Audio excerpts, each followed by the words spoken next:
Vitajte pri počúvaní ďalšej epizódy na ariadneknihy.sk, kde sa venujeme nielen zdraviu tela a ducha, ale aj hodnotám, ktoré nás spájajú s našimi koreňmi.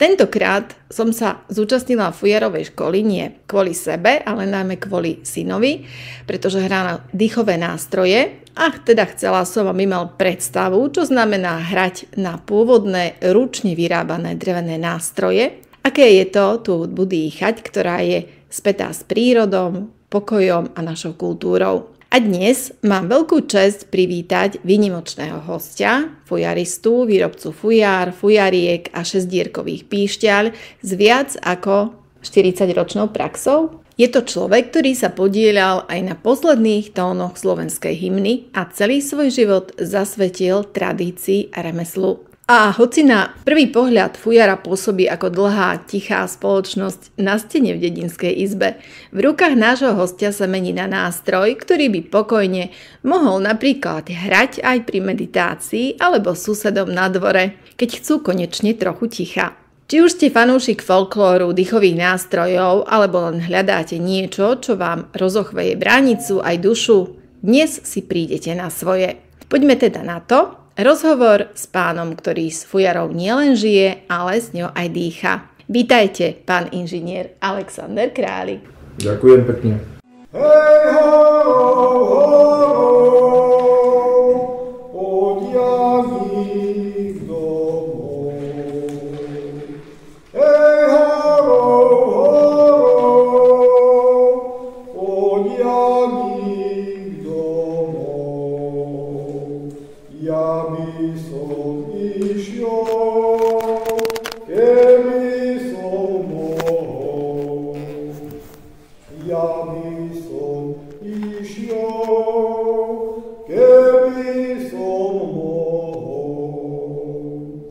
Predstavte sa nám prosím, ako ste sa dostali k fujare, k jej výrobe, čo vás k tomu viedlo, že ste sa ponorili do výroby tohto nástroja a hry? Ja som síce nie z Podpoľania, ale z Tekova, centra Tekova, Zlaté Moravce, kde v našej rodine sa spievalo od malička, všetci, komplet celá rodina. Takže to nebolo nejako ohľadom spevu, že som bol donútený, ale vlastne to vyplynulo už tak prirodzene. Už vlastne prvý detviansky kroj som mal na sebe, keď som išiel zo škôlky do prvej triedy na základnej škole, kde som vlastne už prvýkrát takto účinkoval. No ale potom samozrejme tam boli tie detské veci ako šport, zápasenie a podobne. Ale na strednej škole som zasa už začal spievať v stredoškolskom, tedy zbore, ktorý bol jeden z dvoch najlepších na Slovensku. Takže tam sa človek naučil počúvať nielen seba, ale aj vlastne to celé svoje okolie, pretože sme spievali od 4 hlasov až po 8 hlasy. Takže tam bol ozaj vynikajúci základ toho. No a potom, keď som išiel do Zvolena na Vysokú školu lesnícku, tak tam je doteraz folklórny súbor Poľana, kde vtedy vedúcim speváckej zložky bol pán profesor Kryžo. A keď som do súboru teda prišiel, mimo konkurzu, možno vďaka tomu som tam doteraz, tak pán profesor vyrábal vtedy malé G-čkové fujarky, ktoré sú o oktávu vyššie ladené ako tie klasické veľké fujary. No a na tých sme sa učili hrať. No, bolo nás tam asi tak zhruba, to sa pohybovalo, keďže všetko boli študenti, od nejakých tých 6 do 10 ľudí, ktorí hrali na týchto malých fujarkách a plus ďalšie za 3-4 veľké fujary. A boli sme s tým vystupovať niekedy v tých 80 rokoch aj na východnej. A toto zoskupenie trvalo, neviem, možno nejakých 8-10 rokov, no ale pán profesor okrem toho, že nás učil hrať, a samozrejme nie len on, ale už tí, ktorí sa začali teda skôr učiť, už nám ukazovali ako čo. Tak napríklad taký bol Martin Pavlík zo Zvolenskej Slatiny, môj veľký kamarát, ktorý teda k nemu som sa k tej fujare dostal aj troška hlbšie, pretože už ako študent hneď tú prvú zimu som si teda, veď tú fujaru si budem hádam vedieť spraviť aj ja, tak som vypilil prvé drevá a vďaka práve Martinovi Pavlíkovi som u pána Hupiana z Volenskej Slatine, ktorý bol jeho sused, tieto dve z tých prvých driev aj navrtal. Takže tam niekde to započalo a práve možno aj za to, že pán profesor nás učil nielen hrať, ale aj si ošetrovať tie fujary, teda fujarky. Takže sme si to vedeli rozobrať, vyčistiť, naolejovať, poskladať všetko dokopy, tak vtedy som videl, ako je to spravené. No a vďaka tomu teda po čase som sa začal aj ja venovať. Tie prvé navrtané stáli koľko, hádam 13,5 roka, čiže drevo už bolo dôkladne vysúšené, len som ho potom ešte znova dovrtal, čo sa zosušilo a skúšal som teda spraviť už fungujúce fujary. Jedna z nich je ešte stále teda u nás doma, pretože tu som venoval otcovi. No a tam mi tiež pomohol ešte ďalší súborista kamarát, ktorý bol síce 2 roky mladší, Martin Gábor, ktorý tiež vyučuje výrobu fujar v Úľuve v Košiciach. Takže to boli dvaja takí moji rovesníci a plus teda pán profesor Kryžo, vďaka ktorému som sa vlastne k tej fujare dostal, tak povediac ako slepá kura k zrnu. Hovorí sa aj tak, že ja som fujaru nehľadal, ale tá fujara si našla mňa. Čiže vlastne vy máte to svoje životné poslanie, že plníte to poslanie, lebo to je také úžasné, keď si vás niečo nájde, že vy nehľadáte, ale ten pocit, keď ste držali tú prvú fujaru v rukách, svoju vyrobenú, aké to je? No je to taký zvláštny pocit a nie je to len pri tej prvej fujare, je to pri každej jednej fujare, ktorú vyrobím, pretože je tam to očakávanie, či som to dobre spravil, ako mi to bude hrať. Ak mi to nehrá tak, ako by to mne uchu lahodilo, tak samozrejme znova rozobrať, niečo upraviť, zasa poskladať, fúknuť do toho, kým to ozaj nedôjde do takého stavu, že môžem prípadne tú fujaru aj pustiť niekomu von.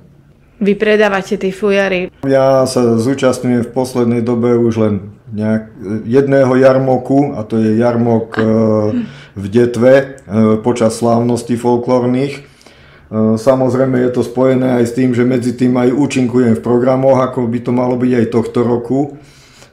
Takže aj predtým v minulosti som absolvoval maximálne asi 5 takýchto akcií do roka, ale to bolo tak, že Incheba v Bratislave, Incheba v Prahe, Agrokomplex v Nitre a plus a samozrejme tá Detva a nejaký ten jeden jarmok, ešte možno okrem toho niekde na nejakej dedine, prípadne vo Zvolenie a tak.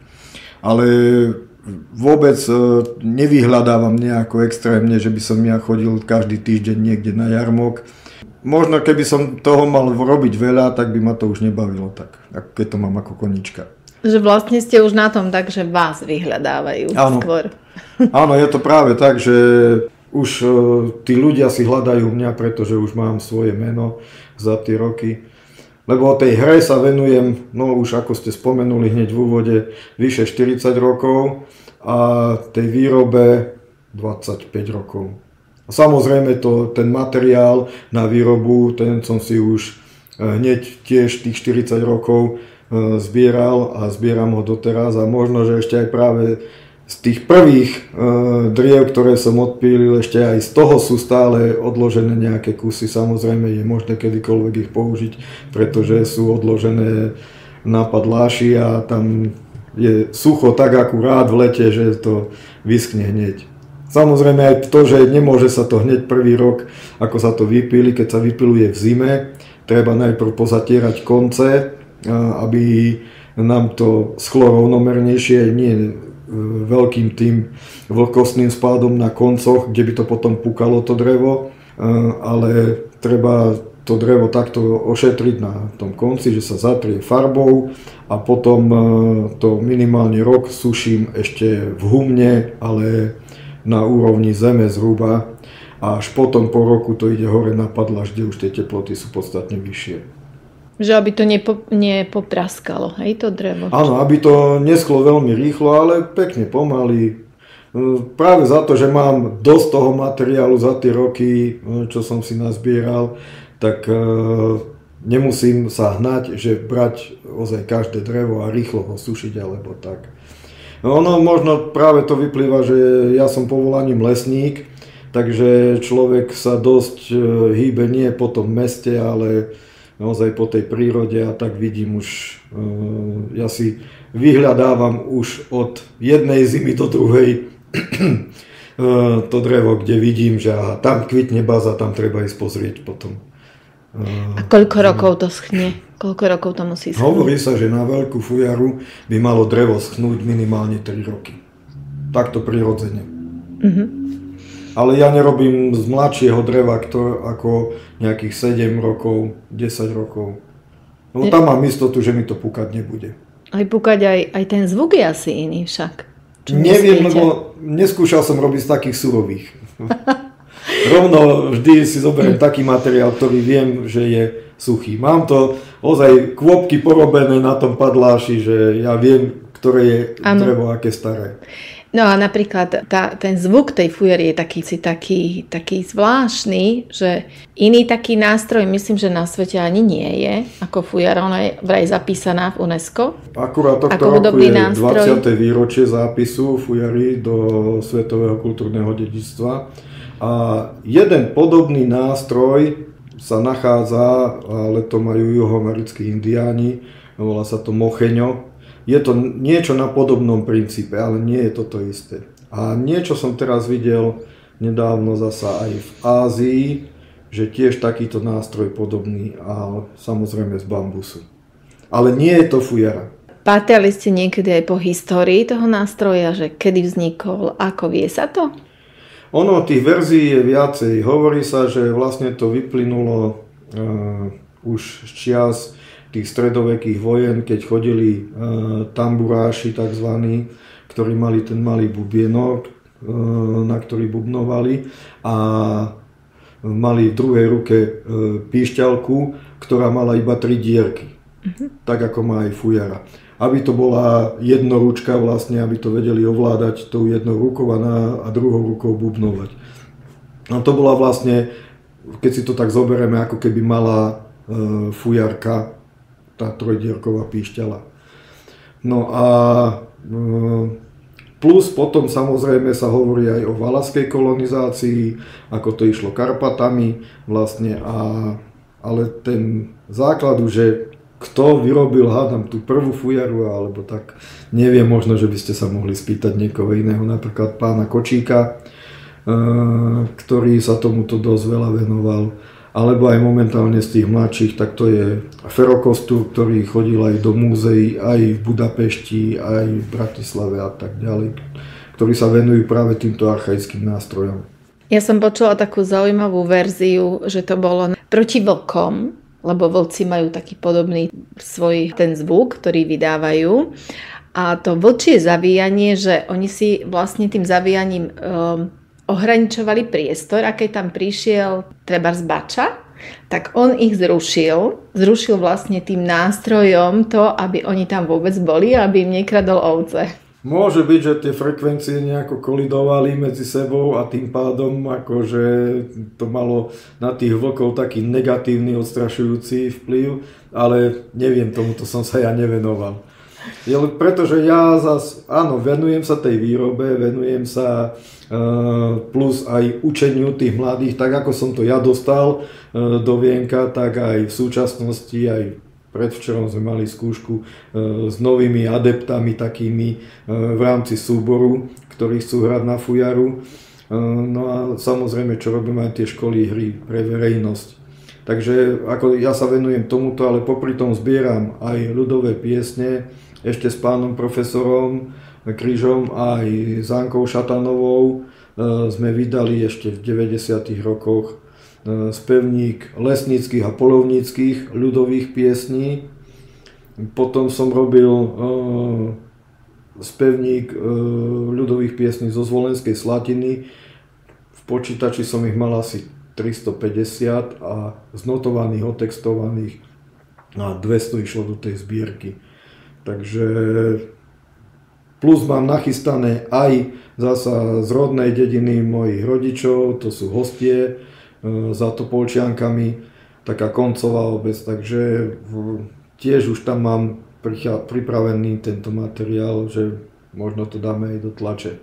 No a keď si zoberiete tie roky, sa venujete tých 40 rokov spevu aj výrobe, tak keď si to tak uvedomíte, že aký záujem je, ako sa menil záujem počas tých 40 rokov, je to teraz väčší záujem o tú hru alebo menší, alebo ako sa to vyvíjalo?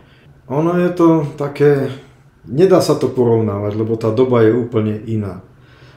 Pretože v tej ére socialistickej, keď to ešte môžeme tak nazvať, tak tam bol ten folklór aj dosť aktívne podporovaný a nemusel sa človek tak starať o to vlastne, aby v prvom rade prežil, keď to tak mám povedať. Čiže viac sa mohol venovať týmto svojim záujmom a ja som to teda tak vnímal v tej dobe, ešte keď som bol vlastne mladý, že sme boli podporovaní, aj keď možno, že sa nemohlo toľko cestovať, ale keď si zoberiem, že po 2 rokoch účinkovania v súbore môj prvý zahraničný zájazd bol na Malorku, takže potom keď som končil školu, tak akurát sme prišli v sobotu pred štátnicami z Portugalska a v pondelok začínali štátnice. Takže človek, keď sa venoval tomu aktívne, tak popri tomu ľahšie išlo možno aj to učenie a aj iné veci zvládal možno ľahšie. Ale k tej vašej otázke, že vtedy aj školu sme mávali tak, že povedzme od pondelka do piatku, dokonca jeden ročník sme mali ešte aj sobotu cvičenia, čiže ten človek bol tu a mal teda čas sa tomu venovať. Dnes títo mladí ľudia majú školu od pondelku do stredy a potom utekajú domov. Pretože potrebujú chodiť na brigády a podobne, aby uľahčili aj rodičom, aj finančne a tak. Takže toho času potom im na takéto záujmy možno ostáva menej. A to nie je len prípad akože školy vo Zvolene, ale samozrejme aj iných univerzít. No bohužiaľ je to tak, ako hovoríte. Že tí mladí si už musia chodiť zarábať tou brigádou, ako hovoríte, aby uľahčili a aj tie ceny nástrojov a všetkého, čo tých koníčkov stále rastú. Ale pritom my sme tiež chodili na brigády, veď ja viem, že sme sa schytili večer, išli sme vyložiť vagón cementu, dostal som 60-80 korún na ruku a pritom ma strava na celý mesiac, na 30 dní stála 150 korún. Internát ma stál od nejakých 40 po 77, keď som mal ako izbu sám pre seba, takže stačilo ísť raz na brigádu a už som mal na jednu z tých položiek zarobené. No. Presne tak, ako hovoríte. A vekovo, keď by ste to porovnali, tak učíte aj, robíte tie fujarové školy pre verejnosť. Koho je viac, mužov či žien? A potom ten vek je vyšší, alebo deti tam veľmi asi nechodia? Deti nie, sú tam mladí, ale skôr už tak, že buď tá vysoká škola, respektíve po skončení školy, potom tí pracujúci, tak keď to tak povieme, tá stredná veková trieda, tak tých tam je tiež dosť. Teda to je asi to gro, alebo vzhľadom na to vekové rozpätie. No a potom sú aj tí už, ktorí nemajú, povedzme, že čo už robiť, tak sa môžu venovať aj týmto aktivitám, čiže aj tí dôchodcovia. A samozrejme, ako ste spomenuli, v každej tej škole zatiaľ sme mali aj ženy. Aj keď povedzme si nejakých 14 ľudí, teraz boli naposledy dve ženy, predtým sme mali už najviac asi 4, ale venujú sa tomu. Ale zasa tí tradicionalisti, fujaristi, keď to tak poviem, tak tí hovoria, že ženám fujara do ruky nepatrí. Mne akože ja v tomto nezdielam až tak ten názor, možno, že na to pódium nie. Ale prečo, keď sa to človeku páči, tak ja si myslím, že tá žena si môže pre seba doma hrať bez problémov. Hej, že niektorí si myslia, že už tiež feminizmus aj do toho zasiahol. Hej, že... A nie, tak ono to vlastne tým vývojom bolo, že ten nástroj bol a priori práve na tom salaši a tam tie ženy neboli.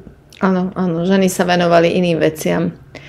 A keď zoberiete ten nástroj do ruky, tak čo je na ňom také magické, také, že to tak ľudí fascinuje? Možno práve tie svišťavé tóny prvé, ktoré možno práve tých vlkov odrádzajú, čo ste hovorili, ale možno práve zase naopak lákajú tých ľudí. Možno je to v tom. Ale potom aj práve tá škála tých tónov, ten rozsah je veľmi veľký, takže aj keď nedá sa úplne všetko hrať samozrejme, lebo ten repertoár fujarový je dosť obmedzený práve tým, že má iba tie 3 dierky. A na rozdiel od, 6-dierkovej píšťalky, ktorá má ešte ďalšie 3 dierky postavené vyššie a tým pádom nie je problém tam zahrať plynulo 2 stupnice plus ešte tie prefúkované tóny, ako sú na fujare. Kdežto fujara má iba jednu tú oktávu a plus teda tie prefúkované tóny, ktoré nám nemusia dať úplne celú ďalšiu oktávu, ale momentálne sa aj výrobcovia snažia, aby aj tá druhá oktáva bola tam, aby to hralo. Neviem, či je to úplne správna cesta, pretože v minulosti sa na takéto nehľadelo. Tá fujarka, ona má tiež 3 diery. Aký je medzi tým rozdiel medzi tou fujarkou, fujarou? Čím kratší nástroj, tým vyšší tón. Čiže tie klasické fujary, ktoré bežne vidíte na slávnostiach, to sú tie G-čkové, ladené v G-dur, cirka tých 170 cm, tak tie ideálne pasujú k tomu mužskému hlasu, za to sú najviac rozšírené. Možno, že tí, ktorí majú vyššie položený hlas, tak používajú tie Ačkové, respektíve Háčkové fujary. No a už potom zasa je medzi tým taká akoby pauza, by som povedal, pretože na povedzme C-čkových, D-čkových fujarkách, to sú také stredné, povedzme okolo tých 130 cm, nemôže chlap spievať prirodzeným hlasom, lebo to nie je postavené na jeho hlas. Buď je to veľmi vysoko, alebo je to potom veľmi nízko. Je to stavané skôr na ten ženský hlas. Čiže potom nastupuje už tá škála zasa tých malých fujariek a to je to F-ko, G-čko, A-čko. Čiže to už sú také tie fujarky, povedzme, od toho Ačka nejakých cirka 80 cm po meter tá F-ková. Takže je lepšie oktávu rozdiel proti tým veľkým fujarám. A sú také výrazne pisklavejšie, samozrejme. Takže to je lepšie pre tie ženy, tie fujarky. Áno, lebo keď podaj spievajú pri tom, hej. Tak... Áno, že pokiaľ by chceli aj spievať, no tak tie stredné veľkosti. Áno, áno. Ideálne je to C-čko. A deti? Deti to oslovuje ako? Deti to oslovuje takým zvláštnym spôsobom, že napríklad môj synátor, keď som vyrobil nejakú fujaru, tak do každej jednej fúkol. A ako sa stal tínedžerom, tak už ho to prestalo baviť. No uvidíme, možno sa časom ho to chytí. No ale aj iné deti, práve im ide skôr o to možno, že vyludzovať nejaké zvuky, no také skôr ako, že deti sa s tým hrajú. Ale stane sa, že sú aj deti, ktoré do toho idú úplne prirodzene. Videli sme aj teraz na tej poslednej škole, kde tam kamarát mal práve aj dcéru a tá tam na píšťalke sa snažila hrať. Fujarka jej tak nešla, ale na píšťalke áno. A keď si zoberieme tú výrobu, tak ako dlho to vlastne trvá? Lebo ste hovorili to sušenie dreva, že ako dlho to trvá. Aj hovoríte, že menej ako 5 ročne nepoužívate na výrobu. No. A potom ten samotný proces ako dlho trvá? To už asi nie je dlho. No tak treba mať predovšetkým to náradie, čiže to sú tie klasické tzv. Cigánske vrtáky, nebožiece, ktoré sa musia ale predĺžiť, aby bolo možné vyvrtať takú dlhú dieru z jednej, z druhej strany, povedzme.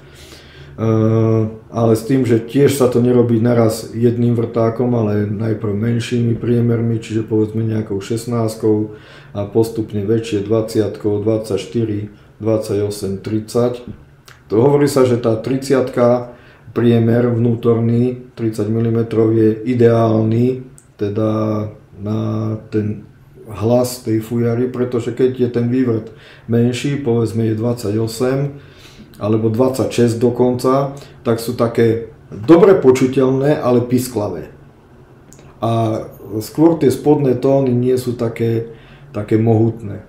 Kdežto napríklad, keď spravím fujaru s vývrtom 34 mm, tak tá povedzme možno nemá až taký ten rozfúk, tie vrchné tóny, ale krásne sa na nej hrajú tie spodné tóny. A ďalšia výhoda je, že aj keď budete hrať vonku na vetre, tak s tým väčším vývrtom tá fujara si ten tón udrží. Kdežto keď máte tie menšie priemery a fúkne vám do tej fujary a vy fúkate z druhej strany, tak sa to môže vynulovať a vlastne tá fujara ostane ticho. Áno, teraz ma napadla rozprávka Kupko a Maťko, keď robili tú veľkú fujaru ako strom a potom vietor fúkal na to. Neviem, či si pamätáte tú rozprávku. To bolo ale fujara ako telegrafný stĺp, taká veľká. Presne tak, ale krásne to zobrazili v tej rozprávke. Čiže výroba fujary alebo fujarky trvá 3-4 dní? No tak práve začali sme len s tým, že to vrtanie, no potom samozrejme treba dole dať kôru, ohobľovať tie hrče, ak teda si nechceme, že má ozaj také výrazné tie hrče, ktoré sú na tom dreve, že chceme ich zachovať. Ale ešte som to predbehol trošku, lebo najprv som mal povedať o tom materiáli, čiže gro fujar sa robí z bazy čiernej, pretože možno to vyplynulo z toho, že má to mäkkučké jadro, ktoré vedie nám tie nebožiece, ten špicatý vrták. Takže nedá sa tak ľahko vybehnúť tým vrtákom von, ako na rozdiel, čo ja viem, javor, jaseň, agát, kde treba pri tom vrtaní dávať pozor práve na toto, že sa môže stať, že človek vybehne s tým vrtákom. Aj mne sa to už stalo viackrát. Ale tá baza je teda akože z tohto pohľadu najvhodnejšia. Či už na výrobu fujar, alebo aj píšťaliek, aj koncoviek. Takže... A iné drevo? Iné drevo nie používať? No, toto sa používa najviac. Tá baza a plus teda javor, jaseň, agát. To sú tie, čo ja používam. Ešte počul som aj tak, tiež, že jeden už nebohý kamarát, tuto z Bystrice, ten mi tiež pri jednej akcii hovoril, že vrtal aj slivku, ale vrtal ju 3 dni. A to ešte za mokra. Také tvrdé je to drevo. Také tvrdé drevo. Ja aj agát vrtám tiež a sa mi vidí dokonca, že za sucha ide vrtať ľahšie ako za mokra, čiže ako čerstvý. Ale tiež človek sa pri tom aj trošku narobí, pretože keď to robí ručne, za každým spraviť nejaké 3-4 otáčky celkové, vytiahnuť von tú hoblinu a znova. Nepočítal som, koľkokrát musím toto spraviť. Tá baza je aj ľahká, ale to agatové drevo, či to nejako nesúvisí? Ono je to ľahšie drevo, ale aj je mäkšie, ale zasa na druhej strane tá baza tým, že vyschne, tak stvrdne. Je samozrejme stále mäkšia ako tie ostatné Myslím dreva. Aj čo sa týka váha toho dreva. Áno, a samozrejme aj váha, že je to trošku väčšie drevo, Ale aj to záleží od toho, že kde to drevo rastie. Pokiaľ má malé prírastky, že rastie vyloženie v takých špatných podmienkach niekde na skale a podobne, tak má tie prírastky malé a tým pádom je to drevo také hutnejšie, pevnejšie a ťažšie. Kdežto keby rástla vyloženie, že niekde na takých veľmi dobrých podmienkach, keď to poviem, ako že niekedy tam bolo povedzme polné hnojisko a okolo toho teraz je to zarastené tou bazou, tak tam tá baza vyhúkne a má veľké prírastky, ja to volám tzv. Také papierové drevo, že je to také ľahké ako papier a to ani nezbieram. Čiže už presne viete, že kde aké, ako... Ono tak sa hovorí, ako že tí starí majstri, no len starí majstri spravili možno 5-10 fujar za život, ale ja čo mám skúsenosti, ale teda starí majstri hovorili, že nemalo by to počuť spievať kohúta, čiže malo by to byť niekde ďaleko od dediny a plus by to nemalo počuť ako zúrčanie vody. Čiže nemalo by to byť zasa pri vode drevo, ktoré je práve také nasiaknuté a ľahko rastie, ale práve z tých ťažších podmienok. Lenže ja mám takú skúsenosť, že spravil som fujaru, ktorá rástla vyložene ešte, ten kmeň bol nad vodou, a korene boli na okraji a tá fujara hrala vynikajúco. Čiže takže energia vody. Záleží to aj od toho, ako je to tá fujara spravená a aj v akých podmienkach rástla, lebo aj tá, čo hovorím, že pri vode, tak bola v podraste. To bolo v lese, v podraste, čiže nebolo to zasa ovplyvnené tak, že by to rástlo niekde na slnku a práve voda a ešte možno aj tie polia prehnojené okolo, čiže že by to rýchlo rástlo, tak možno aj to malo ten vplyv na to. Ja rozmýšľam nad tým, že prečo nemôže počuť kohúta. No práve za to, aby to bolo niekde ďalej, že v nejakých tých úžlabinách, jarkoch, že je to vlastne v tom podraste alebo teda v lese. Za to sa hovorilo o tom kohútovi. Potom sú ďalšie veci, zasa, že dobre, tak sme to prevrtali, očistili odkúry, ohoblovali a teraz ide to najdôležitejšie a to je vlastne urobenie tej tzv. Hlásničky a hlavy fujary, kde musíme si najprv vyrezať skrz tú hmotu toho dreva, okienko takzvané, ktoré bude základom pre tvorbu toho tónotvorného zariadenia. Len to je ťažko takto opisovať, to treba najlepšie vidieť, keby to bolo cez nejaký dokumentárny film skôr. Ale najlepšie by bolo, keby ten, kto chce to vidieť, tak prišiel sa pozrieť do tej školy, kde sa dajú vyrobiť aj pišťalky, aj fujarky. Áno, práve to, že venujeme sa aj vlastne takýmto školám. Už prvú na výrobu pišťaliek som mal v 2019, ešte pred covidom.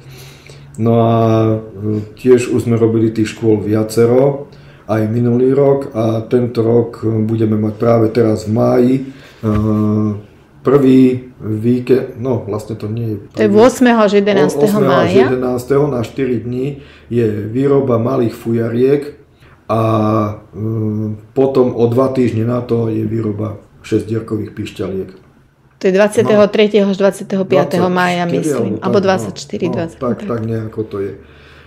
Je to zverejnené na Facebooku medzi verejnými dokumentami, takže tam sa to dá dohľadať. Aj na mojej stránke, aj na našom webe. Aj na našom webe, aj na profile pani Milanovej, aj na fujaristických facebookových stránkach. Takže tie informácie sú, stačí sa len prihlásiť a v Lani napríklad sme robili ten kurz na výrobu fujarky malej, čo je vlastne obdobné ako pri veľkej fujare, len trošku zmenšenom, aby sa to dalo stihnúť. Tak za 3 dní si potom tí účastníci odniesli odtiaľ novú hrajúcu fujarku, s ktorou už nebolo treba nič robiť, iba hrať. Výborne, takže... A teraz to máme vďaka tomu, že je ten štátny sviatok 8. tak to máme už od štvrtku, takže by sme to mali v podstate stihnúť úplne bez problémov nejakých, nemusíme sa naháňať. Takže všetci záujemcovia, ktorí chcú si vyrobiť vlastnú fujarku malú, ale naučiť sa hrať potom, môžu sa zúčastniť fujarovej školy. No následne potom ďalšiu školu hry na fujaru aj na tú malú fujarku, lebo princíp je ten istý. To je ako malý a veľký bicykel. Takže potom ďalšiu školu máme hneď prvý víkend júnový. Ďalšie potom budú ale až na jeseň, keď už prejdú zasa všetky festivaly a vôbec tieto letné folklórne akcie, dovolenky a tak ďalej.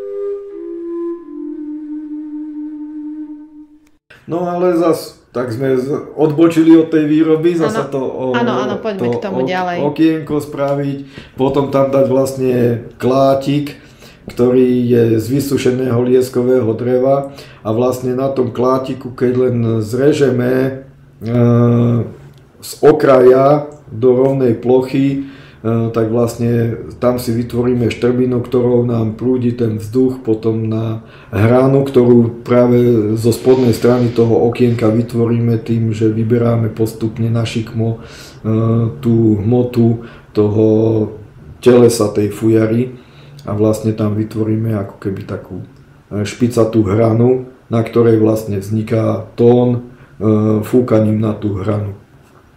No a potom, keď toto máme, tak treba ešte samozrejme, keďže fujara je veľká, tak by sme nedočiahli na dierky, ktoré sú v spodnej časti, tak musíme tú štrbinu, ktorú sme si vytvorili, tak musíme ju uzavrieť koškou a prevrtať fujaru skrz, aby sme tam dali ten tzv. Vzduchovod, ktorým vedieme vzduch vlastne. To je tá pomocná píšťala, ktorá je tá druhá tenka na fujare, ktorou vedieme prúd vzduchu práve na tú hranu, ale s tým, že už dočiahneme aj na dierky. Čiže musíme si ešte vyrobiť aj túto pomocnú píšťalu alebo vzduchovod, ktorá nám slúži na tento účel. No a keď už je toto hotové, dierky navrtané, samozrejme treba vedieť, že kde majú byť navrtané, aby sme to nielen tak od buka dali, ako sú jarmočné sústružené píšťaly, kde tí výrobcovia zoberú vrtačku, navrtajú sa tam hoci kde a ešte tam potom kopec dreva kadejakých strúžlin, hoblín ostane dnuka, že to ani nechce poriadne hrať a keď už to aj hrá, tak to zasa dáva falošné tóny. Čiže aj tam sú určité zákonitosti, kde tie dierky majú byť umiestnené, aby nám to hralo tak, ako chceme, aby to pekne ladilo. No a ešte záver, tak tam treba potom tú fujaru vyzdobiť. Môže sa to spraviť tak, ako voľakedy, že na salaši to len zavesili do kochu, tam sa to zaúdilo. Vlastne aj všetko, čo sa varilo, tie mastné výpary, tak vlastne to impregnovali. Aj povedzme to, tá fujara stmavla, ale dnes sa to robí rôznymi moridlami, či už na prírodnej báze, že povedzme nedozreté orechy ešte v škrupinke sa roztlčú a vlastne tým sa tá fujara, keď to už stmavne, že to troška zoxiduje, tak tým sa tá fujara natrie a dostanete také prírodné moridlo, respektíve tie klasické už kupované moridlá, buď rozpustné vo vode alebo liehové moridla, ktoré nám zasa zvýraznia tú kresbu toho dreva.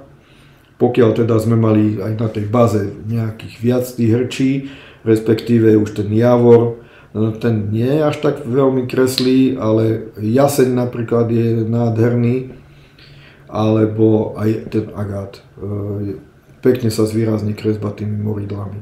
No vy máte krásne maľované. A potom to maľovanie, to nie je maľovanie, je to vlastne leptané kyselinou dusičnou, ktorá sa v minulosti práve na salašoch používala pri dezinfekcii, hlavne v zimnom, teda v jesennom období alebo v jarnom, keď bolo vlhko a sa ovciam kopítka zapálili, že mali tam nejaké rany a podobne, tak vlastne tým sa to vyčistilo, dezinfikovalo.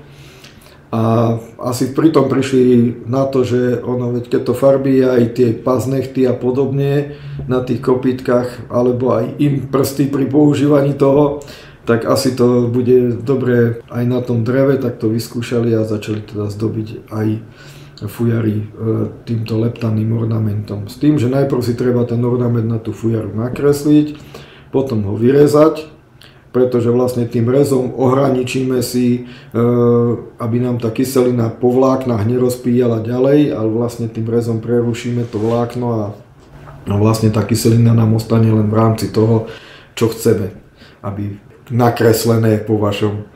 No takže, ale aj to sa robí tak, že nie že nejakým štecom alebo čo, ale je to zastrúhané drievko akoby ceruska, dubové drievko, ktoré namočím len ten koniec, možno nejaké 3-4 mm do kyseliny a tým potom natriem možno, že na jeden raz také ako nechať na maličku takú plochu. Čiže koľkokrát to robím, či to spravím 1000-krát, alebo koľko, kým naleptám jednu fujaru, nikdy som to nepočítal.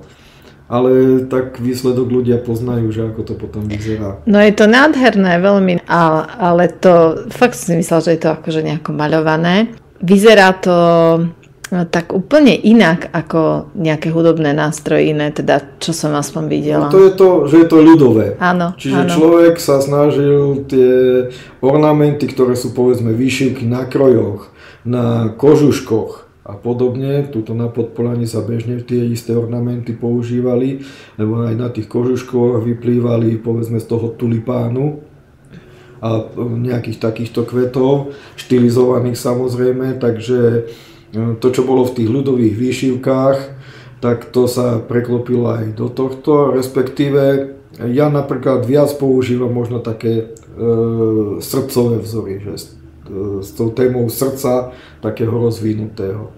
No tak, ale samozrejme kombinujem to aj tak, aj tak. A tých vzorov mám pokreslených viacero, ktoré navzájom potom kombinujem medzi sebou, čiže žiadne dve fujary nie sú rovnaké. Takže máte tam to, že ste vlastne umelec, spievate, hráte, vyrábate a ešte aj maľujete vlastne. Maľujete v odzovkách, že si musíte ten ornament vlastne. Áno, ja si ho vymyslím. Tak, moje tie prvé vznikali tým spôsobom, že som si odpozeral, aj som si pofotil, aj som si dokonca prekreslil tie ornamenty, ale nikdy som ich nepoužil v tej verzii, ako boli. Okrem asi 2 píšťaliek, čo som použil tie ornamenty, ktoré som našiel nakreslené v knižkách. Ale ja som si práve podľa tohto, to som si len tak pozrel, potom som to odložil a len tak po pamäti vizuálnej som si ja začal kresliť a obmieniať to. Čiže tie vzory, ktoré sú na mojich fujarách, sú moje originálne a nenachádzajú sa u nikoho iného. No a už keď máme aj toto naleptané, tak samozrejme musí tá kyselina ešte vyzrieť, zreagovať s tým, potom to zľahka prešmirglujeme, nalakujeme a nakoniec to ešte ide namočiť do oleja. Ja používam parafínový olej, čiže to je akýkoľvek detský olej, len tie sú navoňané, ale tak to nevadí. Takže ja aj odporúčam aj iným, aby to robili s týmito olejmi, pretože napríklad iné druhy olejov, samozrejme nepoužívať kuchynské oleje, to je absolútne tabu, by som povedal v tomto smere, hoci niektorí to aj tak robia, ale alebo prípadne niektoré oleje zasa na seba počase chytajú prach a lepia sa doslova prsty na tie fujary. Čiže to tiež nie je dobré, lebo potom vám to nielenže zvonka to zašpiní tú fujaru, ale zmenia sa aj tie vnútorné vlastnosti tej fujary práve tým, že sa zúžia tie prechody vzduchu a podobne. Čiže to je príklad napríklad ľanového oleja. Ľanový olej, respektíve ešte ak je to niečo primiešané s fermežou a podobne. V vtedy ostávajú tie fujary také lepkavé. A prečo nie ten kuchynský olej? No pretože má tiež tieto vlastnosti. Tieto isté vlastnosti, čiže raciou nie ani áno, podobné. A okrem toho on, keď degraduje postupne a hlavne vonku aj na slnku, tak vám začne smrdieť. Čiže parafínový olej. Čiže ideálny je ten parafínový olej, hoci on má zasa tú vlastnosť, že keď napríklad fujaru by ste si nechali v lete v aute, tak vám vytečie. Nájdete si mastné flaky v aute, buď na sedačke alebo tak. Takže treba tiež aj na toto dávať pozor a potom samozrejme ten olej treba doplniť. Pretože ten olej má veľmi významnú funkciu a to je tá, že zaplní tie pory v dreve a nemôže sa potom dostať do tých porov kondenzát z toho, čo dýchame do tej fujary. Lebo akákoľvek voda, ktorá tam vnikne, nám bude rozťahovať tie pory a tým pádom môže fujara puknúť. Jasné. Čiže keď napríklad tam dostane voda z toho hrania, tak mal by si ten fujaristov robiť pauzu. Hej, ďalšie. V podstate, by to vyschlo. Za to sme aj napríklad pri tých školách to robíme tak, že prvá sme robili, áno, že sa hralo hlavne v sobotu, sa hralo od rána, ale večer sme už o 5:00 museli ísť radšej na pivo, pretože na tých fujarách sa už vôbec nedalo hrať. To doslova z nich tieklo už. Jasné. A nebolo to tým, že by tí adepti fujarovi do toho slinili. Bolo to tým jednoducho, že tam kondenzovali pary z dychu a vlastne tie... A potom aj tá fujara už nechce tak hrať. Predsa len ono má to vplyv, aj keď povedzme je zaplnená tým olejom, ale stále to má nejaký vplyv a zvlášť ešte keď majú napríklad, že donesú si tí fujaristi svoje fujary, ktoré majú a ja neviem, v akom stave sú.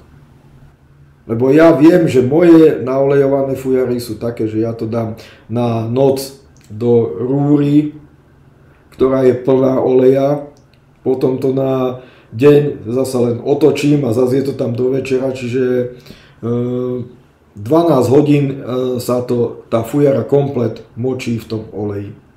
No ale to dáte len ako spodok? Tam, že nie to spodok, tá rúra je plná oleja, čiže ja tam mám do povedzme metra olej a potom to otočím, že keď má tá fujara 1,70 m, tak vlastne ona tým, že to otočím, tak je celá v tom oleji.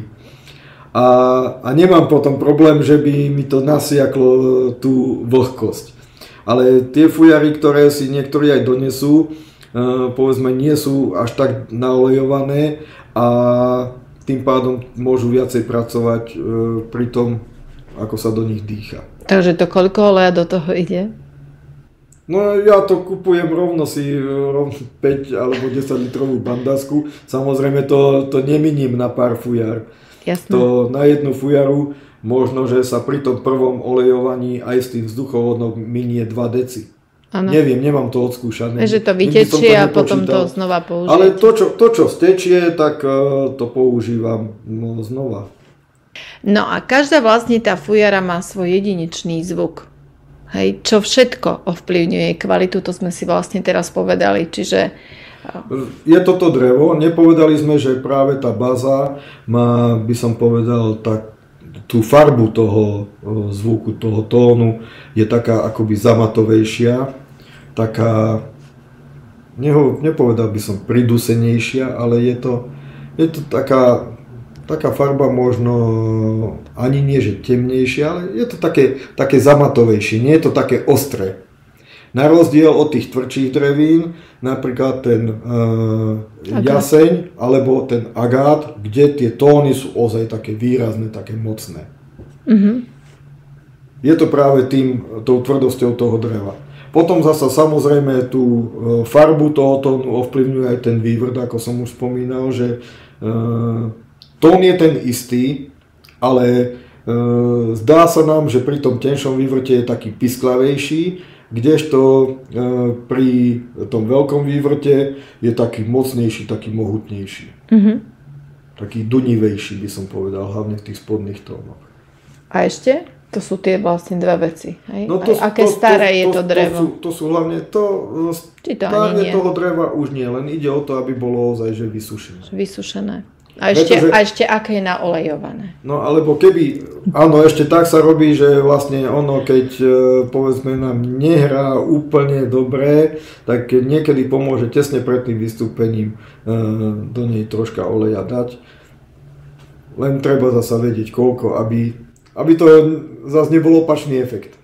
No ale to sa tam iba naleje, alebo sa to aj nejako musí niečím vyučiť? Naleje sa a ono si to drevo zoberie, koľko potrebuje.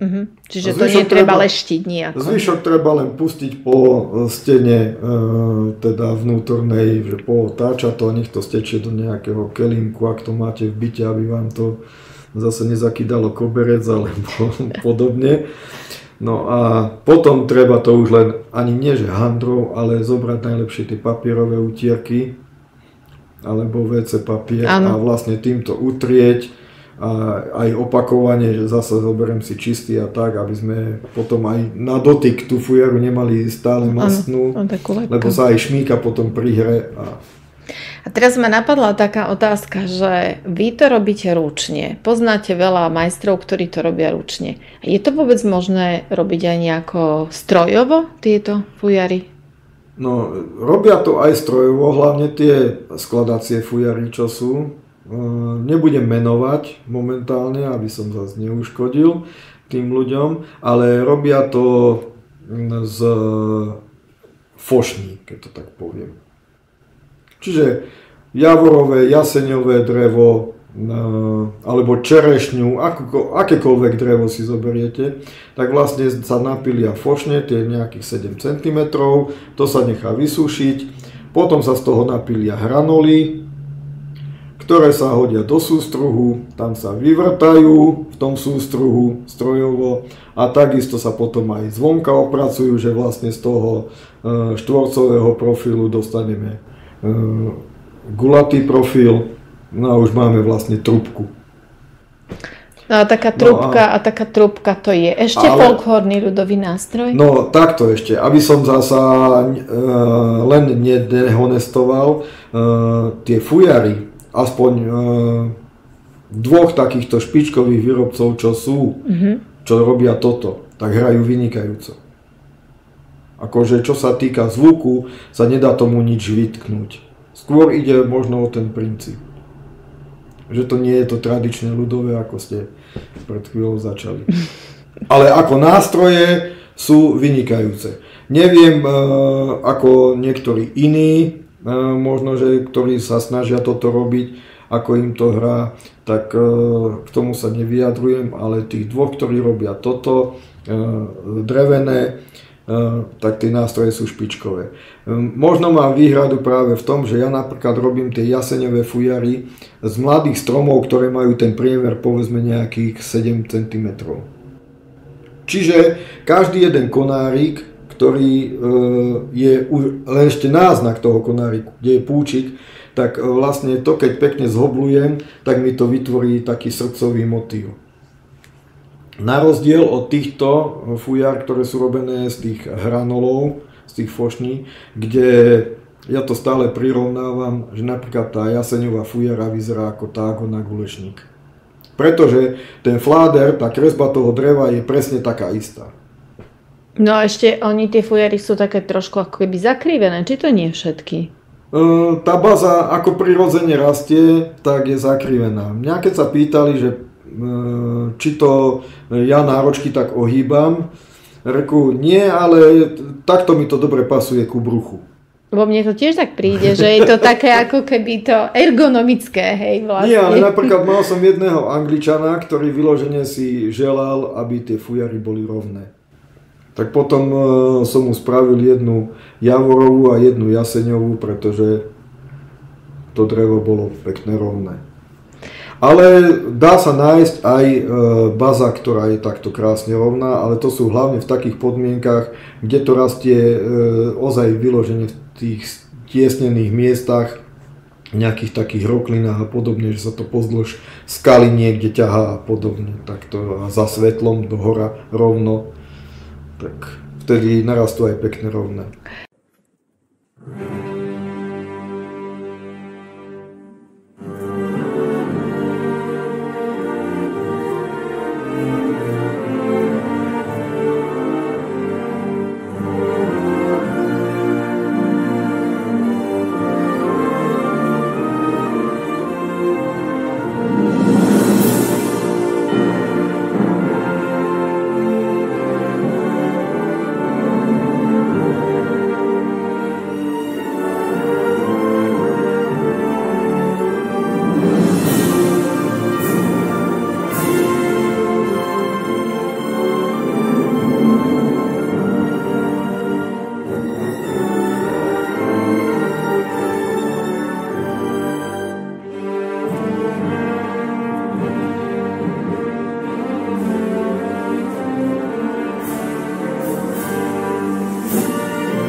No a vy ste sa podierali vlastne aj na tých posledných tónoch slovenskej hymny našej. Tam okolo toho bolo kopec vecí, ktoré niektorým sa to nepáčilo, všetko to akože dehonestovali. Čo si vy o tom myslíte? Ako sa vám spolupracovalo? Oskarom Rožom, no. Prvé bolo prekvapenie, kolegyňa v robote sa lúčila, akurát išla na dôchodok, tak som sedel u nej a odrazu mi zazvonilo neznáme číslo. Tak som to zdvihol a predstavil sa Oskar Roža. No, Perkúla, čo sa deje? Už vtedy to vypuklo s tým, že áno, bude sa toto robiť, no ale som nečakal, že Oskar osloví mňa, pretože akože dostal kontakt na mňa, že či by som do toho teda nešiel.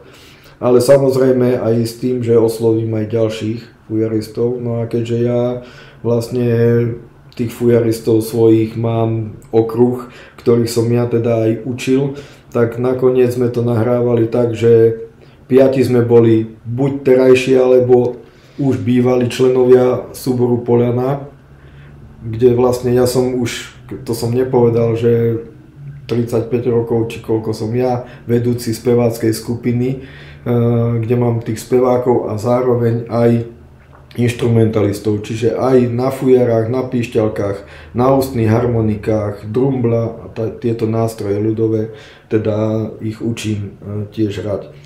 No a tak 5 sme boli teda vrátane mňa takto a jeden ďalší bol náš kamarát, ktorý je ale zasa zamestnanec vysokej školy, teda Technickej univerzity vo Zvolene. Tak sme sa na to dali a nahrávali sme to, myslím, 19. novembra, nejaké 2-3 týždne potom, ako sme sa dohodli s Oskarom, že to spravíme. Mňa však zaujali tie veci, ako sa každý k tomu vyjadroval. Som nevedel, že toľko muzikologov je na Slovensku, v podstate skoro každý, a pritom nikto to nepočul. Dokonca to nepočuli ani chalani, ktorí to išli so mnou nahrávať. Ja som mal takú demo nahrávku od Oskara, tú jeho víziu, že asi ako by to malo vyzerať, aj keď to tam bolo ozaj len asi 9 alebo 10 sekúnd, tá fujara. No a ja som im len povedal, že takto to asi bude. A potom, keď sme išli do tej Štiavnice, lebo nahrávalo sa to v Banskej Štiavnici, pôvodný zámer bol nahrávať v Bystrici, lenže aj tuto ten klérus, či už z tej evanjelickej strany, alebo hlavne katolíckej, povedali, že to je politická záležitosť, že toho sa v kostole tuto v Bystrici nahrávať nebude. Tak v Štiavnici nebol problém, tam sme dostali kostol k dispozícii. A v ktorom kostole to bol? Evanjelický, ako sa ide na námestie. On nie je tak nejaký výrazný v rámci tej ulice, lebo nemá výrazné veže, ale je tam na tej hlavnej ceste. To bol aj potom kameň úrazu, že niekoľkokrát sme museli nahrávať, aby sa vybralo akože to najlepšie, čo bude tak najviac pasovať, pretože napríklad pri jednej nahrávke sme počuli, ako vonku na kockách ide auto. Že ten hluk sa ozýval, hoci sa to nahrávalo večer, ja neviem koľko bolo, 6 hodín, 7, no, ale za to sranda, akože pre nás aj taký dobrý pocit, lebo aj Oskar, aj so tým svojím zvukárom tam bol, ale zároveň sa točil aj dokument televízie, ale robila to zasa Regina Bystrica, pretože Bratislava sa k tomu postavila tak, ako sa k tomu postavila k celej hymne. Lebo to ešte doplním, že prečo. No ale Bystrica robila o tom ten dokument, ktorý bol potom aj odvysielaný na 1. januára. No a to je práve to, že mali sme teda tých veľa muzikológov, nikto to nepočul, ale každý to už vedel, ako to je zle. A na 1. januára to išlo teda o polnoci, keď boli ohňostroje. No, len tu bol ten kameň úrazu, že tá bratislavská televízia, ktorá to dávala oficiálne, tak to, poviem tak po slovensky, sprznila. Tam vôbec nešla tá nahrávka, ktorú spravil Oskar a ktorú dal k dispozícii. Alebo teda, ak bola tá nahrávka, tak to bolo zmanipulované tak, aby to nevyznelo dobre.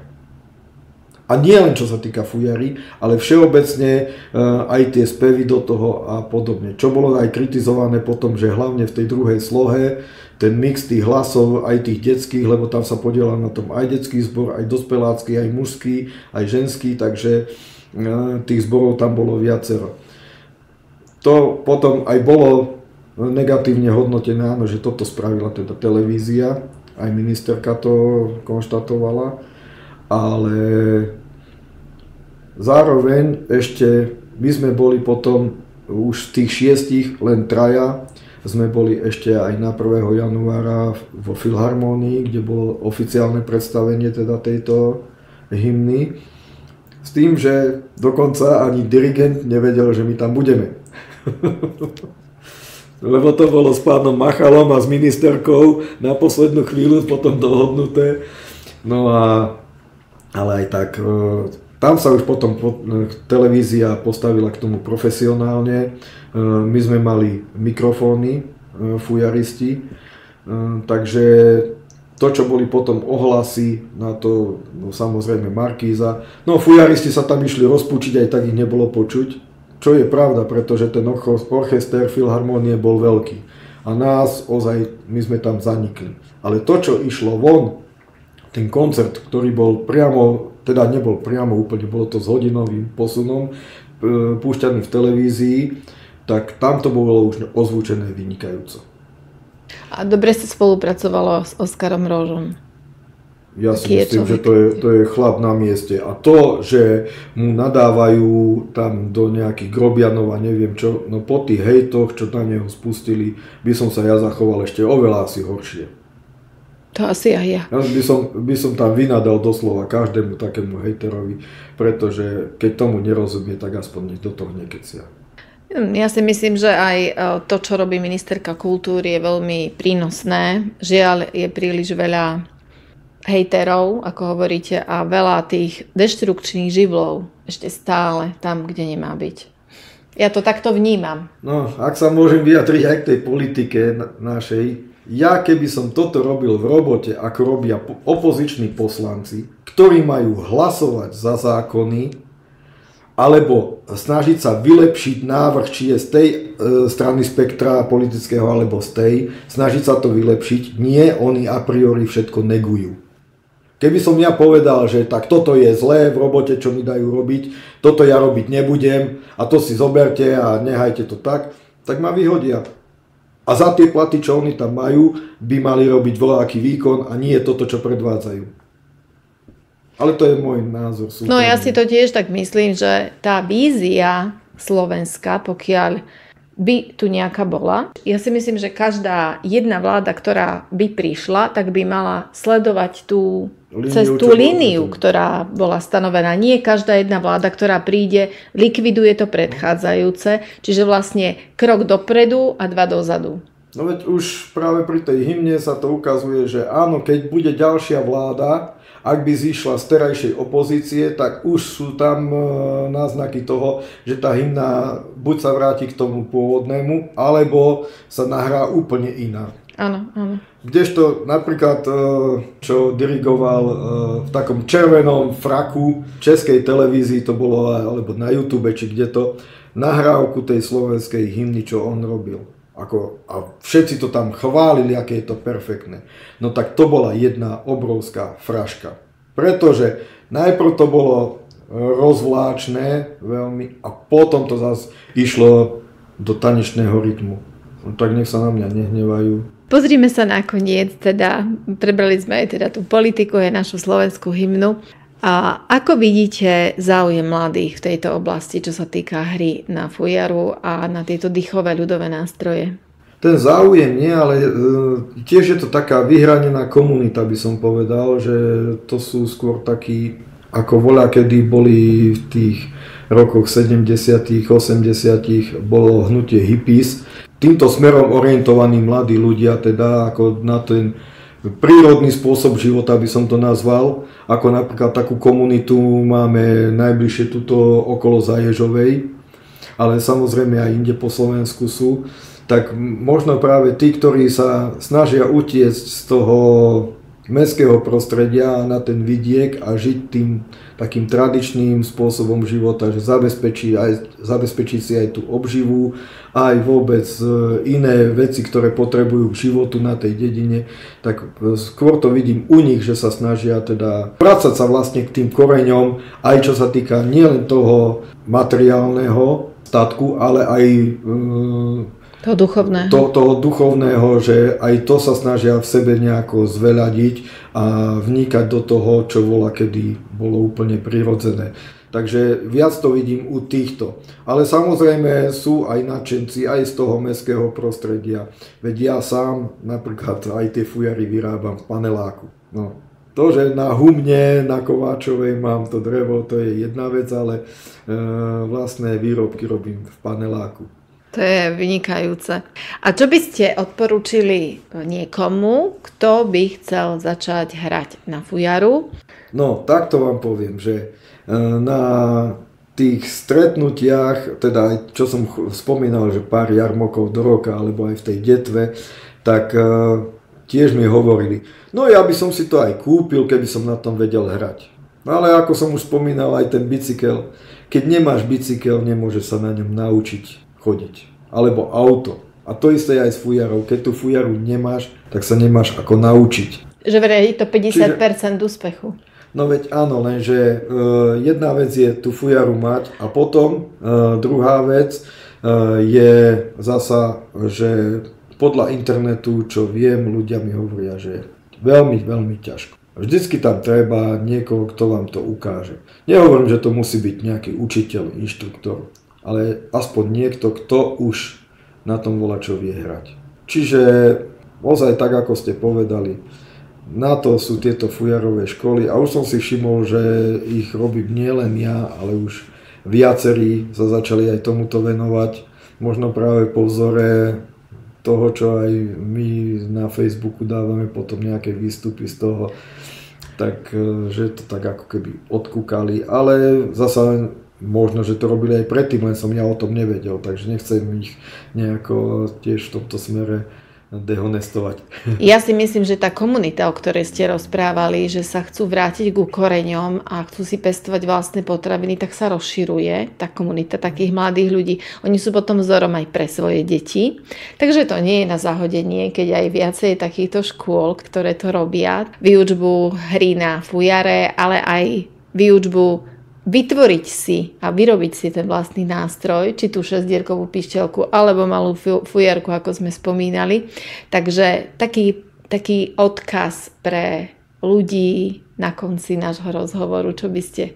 Ešte okrem toho koncového odkazu by som chcel ale pripomenúť, že samozrejme my fujaristi, ako sme partia taká, ktorá si v prvom rade nezávidí, radi sa stretávame, popri tom si aj poradíme jeden druhému, že čo ako robiť, čo sa mi vidí, že je z mojej strany lepšie, čo zasa, od teba, no tak toto ja nerobím, ale možno, že práve to je to dobré, musím vyskúšať. Ale na to nám slúžia aj tie naše pravidelné stretnutia, už 26, myslím, ich bolo v korytárkach. Je to vždycky, teda v poslednej dobe už týždeň po detvianskych slávnostiach. Takže to je jeden taký fujarový festival, keď to tak nazveme. A potom druhý, keďže prečo by sme sa mali stretávať len na Podpolani, tak potom to začalo aj v Čičmanoch, kde to býva okolo 20. septembra a teraz tam už bude, myslím, 20. ročník. Takže to sú dva takéto. A popri tom boli snahy spraviť to ešte aj zopár, asi zo 6-7 ročníkov bolo aj takého stretnutia jednodňového vo Vlkolenici, plus nejaké iné takéto podujatia, ale hlavne sú tie dve, a to sú tie korytárky a Čičmany. No a máte nejakú stránku, takú centrálnu, kde tieto akcie sa dajú nájsť? Že sú tam tí fujaristi? Nie je to takto, ale samozrejme informácie o týchto festivaloch sú v rámci tých kanálov folklórnych. Je to tam propagované.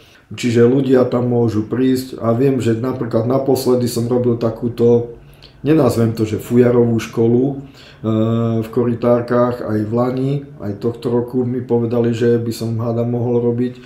ale je to skôr pre tých záujemcov, ktorí tú fujaru v živote nedržali v ruke a tam aspoň si to môžu vyskúšať, aké to je.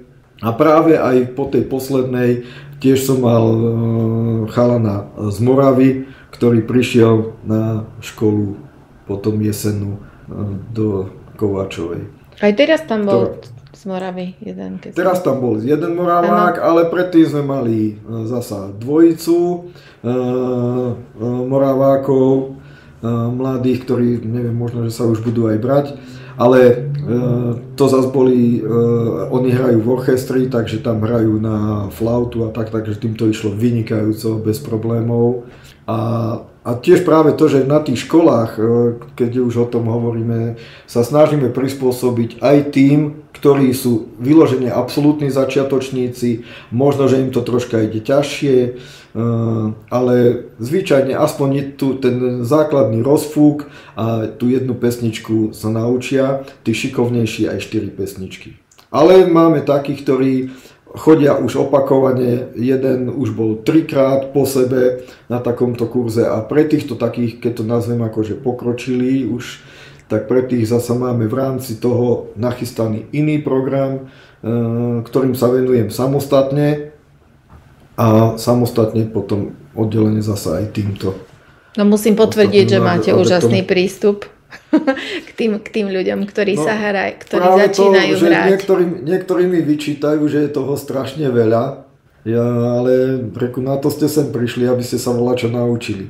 Pretože viem zasa o inej takejto fujarovej škole, kde zasa výsledky sú také, že áno, bolo to na chate, bolo to dobré, aj sme sa zabavili, ale bolo tam strašne veľa teórie a k tej fujare sme sa voľako veľmi ani nedostali.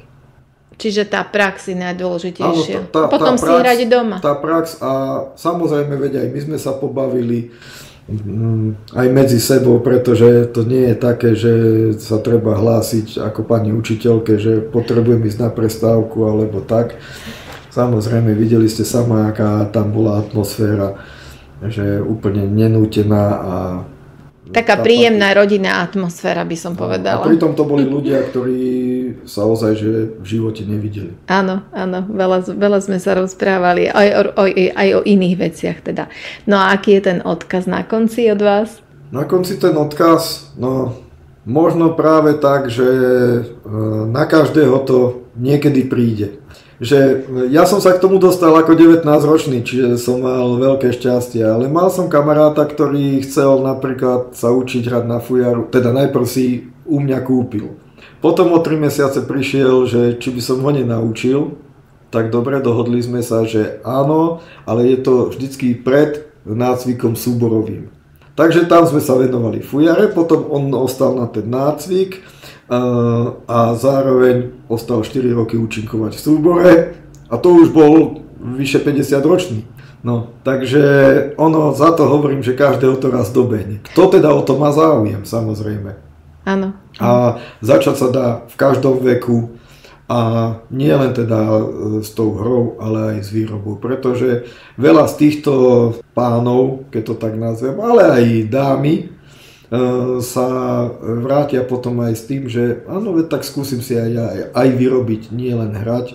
A práve to, že aj na tej škole výroby fujarky sme mali aj jednu dámu, predtým na píšťalky sme mali asi 4 dámy, takže a nie je to ohraničené ani vekom, ani pohlavím, ani farbou kože, ani jazykom. A možno tam niekde vzadu v tom mozgu je, že no či by som to aj ja nedokázal, či by som to aj neskúsil. No to je ten princíp, ktorý som hovoril, že ja ešte som len začal na tom hrať a videl som, ako sa to teda pri tej údržbe, že ako je to vlastne spravené, tak som si aj vypílil tie prvé drevá, že ja to hádam niekedy budem robiť. A vlastne aj som to začal robiť a ešte to sme nepovedali, že možno takým veľkým impulzom bolo to, keď som nastúpil do práce v Banskej Bystrici, tak hneď naproti našej budove bolo literárno-hudobné múzeum, ktoré patrí pod krajskú knižnicu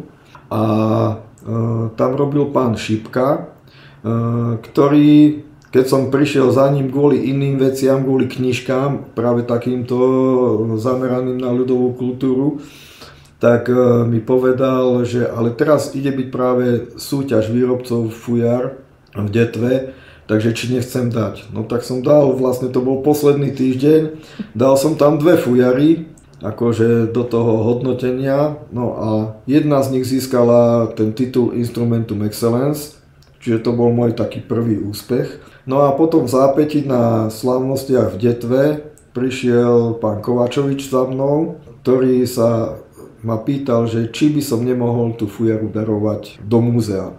Lebo robila sa taká zbierka z každého ročníka, nielen fujary, ale aj iné nástroje, na ktoré bol zameraný ten daný konkrétny ročník tohto Instrumentum Excellence. No a tak som mu povedal, no toto prvýkrát som niekde dal svoj výrobok a hneď získal to najvyššie ocenenie, takže ten nie, ale že tú druhú fujaru by som mohol teda poskytnúť. Tak sa pozrel do papierov, môže byť aj tá.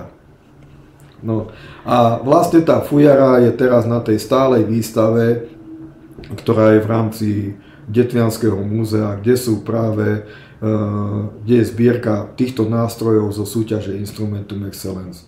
No, to je paráda. A ešte jedna vec je, že vy ste vlastne učiteľ v Ústave ľudovo-umeleckej výroby v Úľuve, nie? Nie, v Úľuve zatiaľ nie som, hoci akože ma nahovárali aj tam, ale uvidíme. A tiež nechcem ešte jednu vec predbiehať, možno, že ak sa stretneme o nejaké 2-3 mesiace, tak vám potom poviem inú novinku, zatiaľ to nechcem predbiehať. Dobre, tak vám ďakujem veľmi pekne za rozhovor. Teda dúfame, že sa nájdú ľudia, ktorých zaujme fujara a ktorí sa zúčastnia fujarovej školy alebo kurzu výroby fujarky alebo šesťdierkovej píšťalky. Všetky tieto informácie nájdete na Facebooku, na stránke inžiniera Alexandra Králika a Lídie Milanovej, ale aj na našej webovej stránke. Ďakujeme veľmi pekne ešte raz za rozhovor. Ak tam môžeme ešte aj niečo doplniť, tak na tú hru, na ten kurz je už takmer plné, čiže ak niekto má eminentný záujem ešte stihnúť tento kurz, čo bude na začiatku júna, tak treba sa prihlásiť obratom, ale taktiež sa plnia aj tie termíny na výrobu teda fujarky alebo píšťalky. Ten počet miest je tam samozrejme obmedzený. No a na záver teda, a ja ďakujem pekne.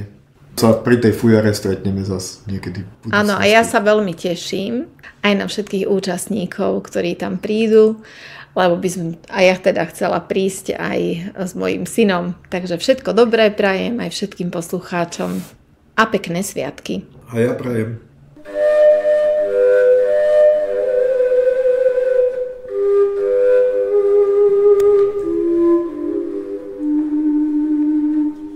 Milí poslucháči, ďakujeme, že ste dnes s nami vstúpili do sveta fujary, nástroja, ktorý v sebe nesie dušu slovenských hôr.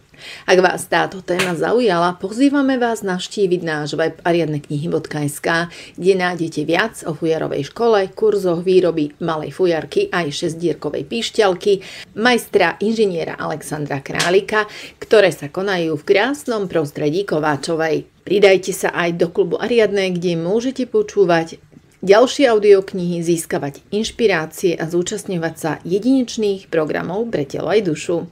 Sledujte nás tiež na YouTube Ariadne a pripojte sa do nášho kanála na Telegrame, kde zdieľame novinky a zaujímavosti. Tešíme sa na vás a ďakujeme, že spolu udržiavame tradíciu pri živote.